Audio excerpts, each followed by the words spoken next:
You are going about your day doing whatever you're doing. You're busy. You might have kids or pets or other responsibilities. You might have a job or a business or other responsibilities. And you've got these things that you need to do. I need to interrupt your pattern. I need to get your attention somehow to get off of the stuff that you already got to worry about. How do you interrupt their pattern? How do you get them away from what they're doing?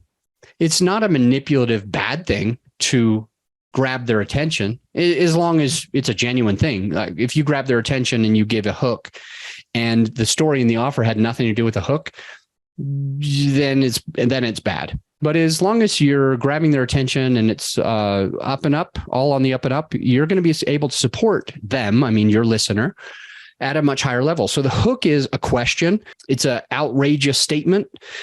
You might say, I am no longer going to host my podcast. I might say, I'm considering quitting my podcast. That's a hook. People are like, wait, what?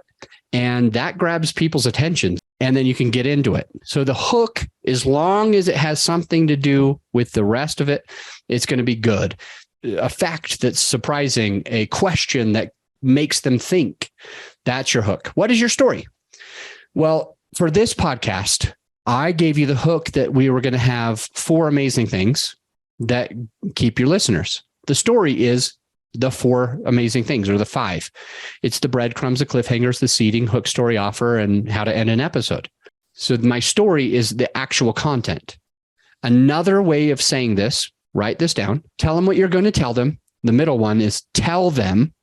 And then the third one, at the end one, is tell them what you told them. So in the beginning of this episode, I used my hook to tell you, this is what you're going to get if you're at this episode. This is what you're going to get out of it.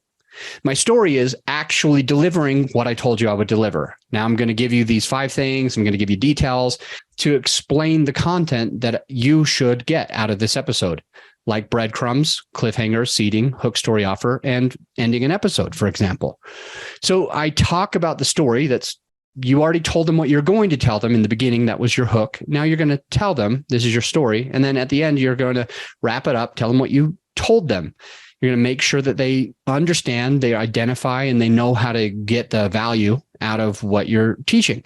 And so I'm really trying to make sure that you understand how to use those breadcrumbs, that you know what the cliffhanger is, how to seed, how to use hook, story, offer. And after the story, we're going to talk about the offer. The offer is, what is the next thing that your listener needs to do to get more value? In some cases, it is to download a lead magnet or a PDF that you've created. In some ways, the next thing is for them to just practice this in the mirror 5 times or 100 times. Another one is for them to go and use this word or to not use this word. My mom has a podcast, and one of the things that she teaches is the words that we ought not to be using and how to replace them with other words. That's a lot of what her podcast and her private coaching. She coaches people on that self-talk, using the right words and phrases and omitting the phrases that hold you back. And so with her offer, she might actually talk about, you got to hire me. You got to schedule a call with me. Let me do this for free for you. Let me do this for $100 for you. Let me do this for $500. Whatever it is, the next thing you need is blank.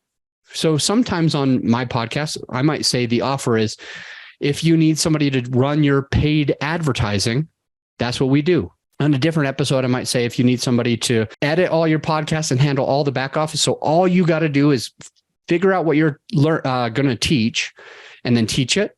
Press record. We'll do everything else. That way you can be in your lane. That's a way that I can give an offer that is beneficial to you, my listener, to be able to take the next step. Because if you don't take the next step, you're not really going to get the value. If you just learn the stuff, but never do it, if you learn Spanish, but never ever use Spanish, what's the point of learning it? If you learn how to grow an audience, but you don't do any of that, what's the point of learning that? So if I'm doing my job at the end of an episode, I have to call you to action. So think of the offer as a call to action, a CTA. Think of the offer as, what does that listener need to do next? So I think of you. I think of, what are you going through? What do you need?